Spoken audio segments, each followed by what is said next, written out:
Alright, so in this video we're going to be talking about the dreaded time skip in the Shadows of Rose DLC for Resident Evil Village. This time skip has caused a lot of conversation around the future of the series, more importantly Resident Evil 9, and where current characters will fit in after the time skip has taken place. There are some leading theories around the time skip itself and what it will mean within the DLC, and then obviously with a follow-up to Resident Evil Village. So we're going to talk about each aspect that people are talking about in regards to it, my own personal thoughts, and what I feel is probably most likely what's going to happen.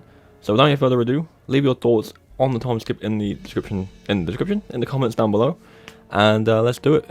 So briefly to sum up what the time skip is. Okay, so the time skip is 16 years after the events of the end of Resident Evil Village. So as you know, spoilers by the way, Ethan dies. Rose is a little bit older now and has powers of some description. We're not entirely sure what they are as of yet, but it does take place 16 years after the events of the main game. Straight out the gate after hearing this, a lot of people were concerned with what that would mean for the future in terms of the original cast. So you're looking at Chris, Jill, Claire, Leon, any other character that's kind of been involved in those games. So you got obviously Rebecca Chambers, Sherry Birkin, all the characters you've played as or with in the original 6 or 7 games are going to be a lot older at that point. Like Chris in Resident Evil Village is I think mid-50s, so that would put him mid-60s to 70s basically. He's old at that point.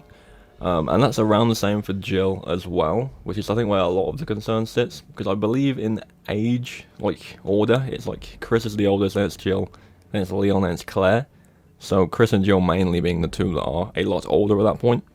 That does kind of lead into Resident Evil 9 and the concern that if the 9th game is set after the DLC, that Chris, Jill, and all the other characters are unlikely to be who you play as in those games because they're old now, like they can't fight anymore. It is a concern, of course it's a concern, I understand it completely. I still want to see, like, maybe Jill, Leon, and Claire come back at least, because Chris has been in Resident Evil 7, Resident Evil Village, he's been in the most games out of all of them, and it would be good to see kind of the other 3 come back. I know that like second place to most games is Leon, then it's Jill, then it's Claire, so I think Jill and Claire are more what people want to see come back. I do think that maybe one of them will be an RE9, regardless of time skip or not. I do think they'll introduce a character. It's possible one of them will even make an appearance in the DLC. You do not know. But it is a concern. It is definitely a concern. And there is a couple things about Resident Evil 9 that are rumoured at the moment.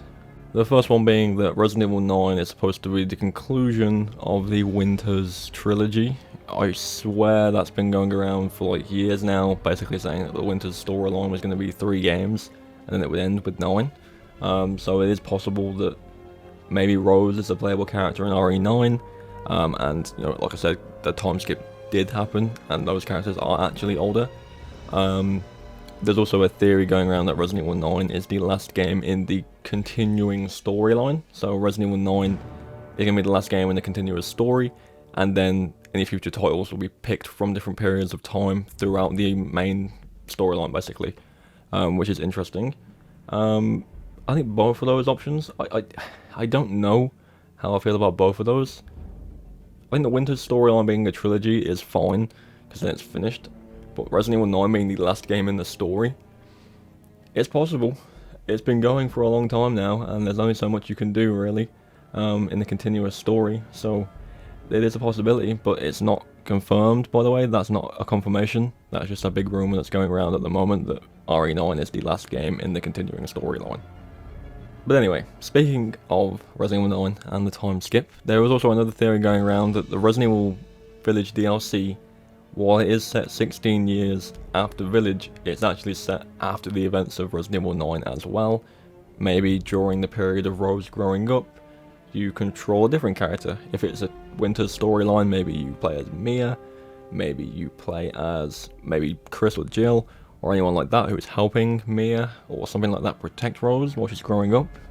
You don't know, like it could be anything, but that's a strong one. I think that's a strong theory that Resident Evil 9 takes place within that 16 years.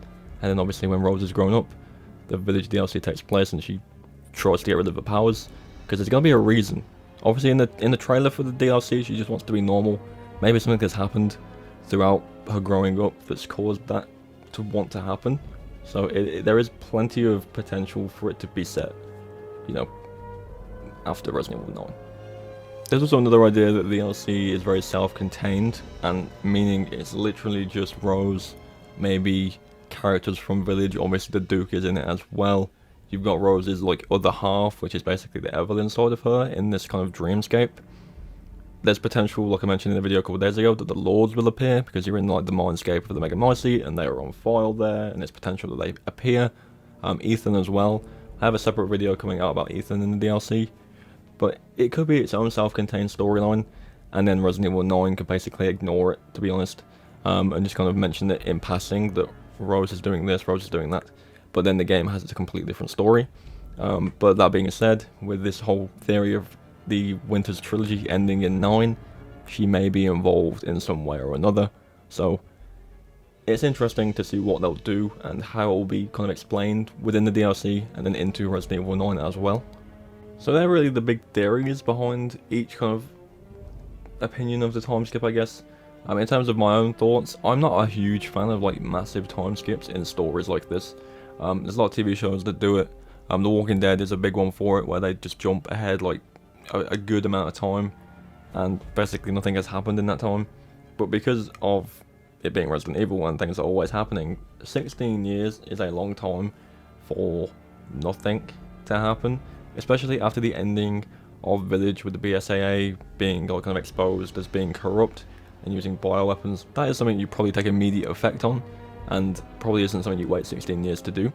So my kind of idea is that maybe, yeah, the DLC does take place after Resident Evil 9, and that happens kind of beforehand, meaning that the storyline for Resident Evil 9 is probably going to be around the BSAA and the connections. Obviously the connections are kind of like the mysterious group that's involved in 7 and 8, and I think they're probably going to be forefront, which means maybe the game will be more focused on Chris, and maybe he's bringing in some more friends to help him, so Chris, Jill, Leon and all that, maybe everyone's there.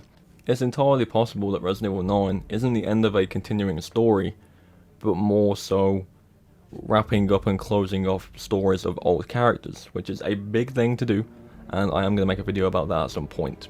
But if you are going to continue a story like this, where it's a constant timeline, there is going to come a time where the older characters you introduced away at the beginning are just going to be phased out, because it makes sense for them to be, because they're older now, because they're done, their fight is finished. And introducing new characters is something a show, a game series that's been lasting a long time usually does. And maybe it's starting with Rose, you know, Rose and Mia are still there. Ethan, while he wasn't really well received at first, I think a lot of people do like him now. They're going to start phasing in and bringing in new characters. It's more likely than not. New stories, new characters, and eventually, it is possible that none of the characters from the original games are going to be in the series anymore. And that's just kind of the way it is if they continue to do a consistent storyline. If not, and they choose to pick and choose from different points in time, they could easily appear. But if they're going to do like Resident Evil 9, 10, 11, 12, and they're all continuing the story, those characters are just going to be at a point where they can't be used anymore, because they physically can't be used due to their age. And it's a big shock to think about that. It is something that is possibly going to happen. But yeah, overall, with the whole time jump thing, I'm not a fan of the whole kind of idea of it. If they can pull it off and it makes sense and it's more self-contained than it should be, that's fine. If it affects the continuing story of the next game, it's going to cause some issues with a lot of fans, and it's going to cause a bit of an uproar probably, because again, aging out old cast basically off screen and not giving them a proper end. I don't think they'll do that. I really don't think they'll do that. I think they know how important the original cast of the games are, and they don't want to just kind of basically remove them through a DLC that doesn't even involve them, basically. So I think, for the most part, I'm pretty on board with the fact that the DLC is going to be self-contained, or that the Resident Evil 9 story is going to take place within that 16-year time frame. So that's kind of the side I sit on with it all. But let me know what you think. Let me know what you think of the DLC as a whole. Let me know what you think of the time skip, whole time skip situation. A lot of people have different opinions on that kind of stuff, so it'll be interesting to see what you all think. But yeah, thank you all for watching and coming by, and I'll catch you all in the next one.